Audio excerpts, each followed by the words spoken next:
Selamat menonton. Jangan lupa subscribe. Dukungan kalian sangatlah berarti bagi channel ini. Terima kasih.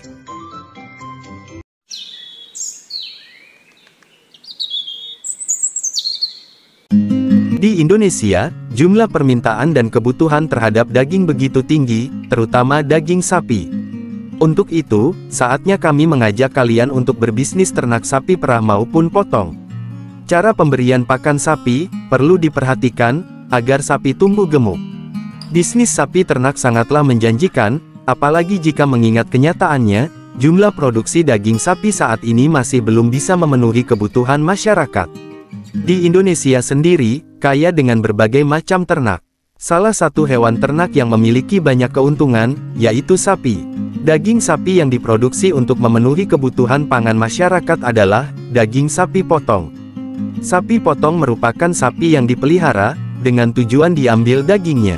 Supaya ternak sapi gemuk, tidak hanya dengan mengandalkan pakan, tapi juga dengan pemberian vitamin. Pada proses penggemukan sapi ternak potong, pakan memang menjadi bagian terpenting, karena pakan yang baik akan mempercepat proses tersebut. Namun terkadang, pakan menjadi masalah, karena ada sebagian sapi yang cocok dengan beberapa jenis pakan. Oleh karena itu, peternak harus pandai mencari pakan yang cocok untuk sapi, terutama dalam masa obat penggemuk sapi potong. Carilah pakan yang memiliki kandungan gizi cukup, untuk kebutuhan sapi tersebut. Pakan haruslah mengandung protein, lemak, karbohidrat, vitamin, dan mineral. Selain itu, pakan mesti dalam keadaan baik, dan tidak tercemar kotoran, atau bibit penyakit yang bisa merusak pakan tersebut. Jenis pakan sapi ternak sendiri berbeda-beda, sesuai dengan jenis sapi ternaknya. Berikut jenis-jenis pakan sapi ternak terbaik. Namun sebelum kalian melanjutkan video ini, ada baiknya klik subscribe dulu, supaya kami bertambah semangat membuat video-video berikutnya. 3, 2, 1. Pakan sapi ternak potong. Pakan hijau sangat baik untuk sapi, terutama pada masa penggemukan. Pakan hijau yang dapat diberikan antara lain, rumput siratro, tanaman lamtoro, gamal, sentro, dan limbah pertanian seperti jerami. Pakan hijau bisa dijadikan pakan utama sapi. Jadi, pakan harus segar, agar sapi mendapatkan gizi yang cukup untuk pertumbuhannya. Jenis rumput yang biasa menjadi pakan sapi ternak adalah rumput gajah, rumput raja, rumput Australia, rumput kolonjono, rumput setaria. Selain pakan hijau, untuk jenis pakan sapi ternak potong bisa juga dengan pakan konsentrat atau pakan penguat.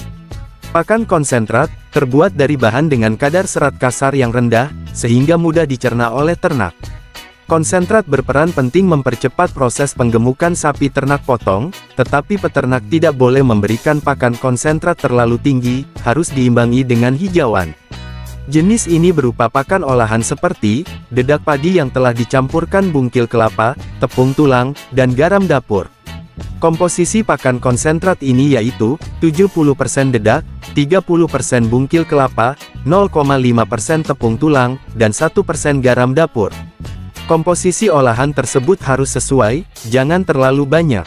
Alasannya, agar gizi sesuai dengan kebutuhan sapi tersebut. Alternatifnya konsentrat bisa juga terbuat dari bekatul, dedak, ampas singkong, ampas tahu, bungkil kelapa, tepung ikan, dan poler. Bahan yang paling sering digunakan untuk membuat konsentrat adalah limbah pertanian karena harganya jauh lebih ekonomis.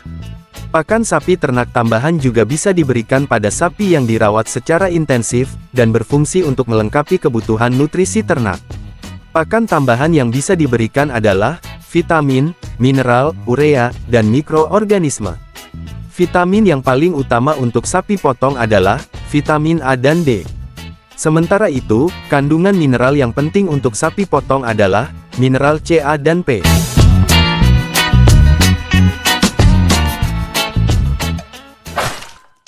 Pakan ternak sapi perah.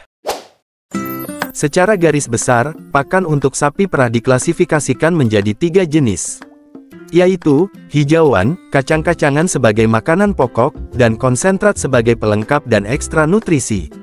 Dalam beternak sapi perah, pakan hijauan bisa dikatakan sebagai pakan pokok.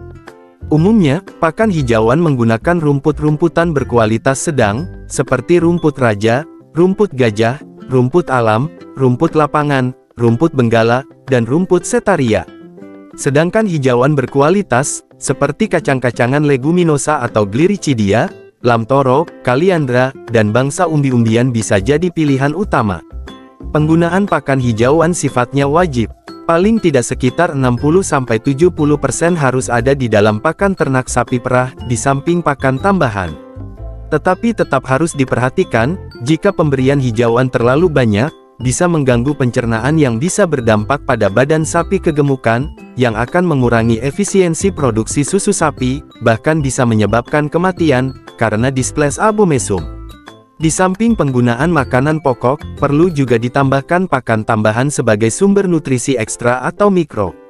Pakan sandingan yang banyak berpengaruh dan banyak digunakan, agar hasil susu meningkat drastis adalah, pakan konsentrat yang juga diaplikasikan pada jenis sapi lain, seperti sapi pedaging dan pekerja.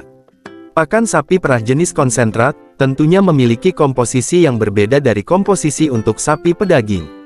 Contoh perbandingan pakan per hari untuk sapi, masa laktasi. Ampas tahu 10 kg, 8 kg diberikan pagi siang sore, agar produksi susu maksimal. Rumput 30-35 kg diberikan pagi dan sore. Demikian macam-macam pakan ternak sapi yang membuat sapi cepat gemuk. Jika kamu tertarik bisnis ternak sapi, video ini sangatlah cocok untuk referensi kamu.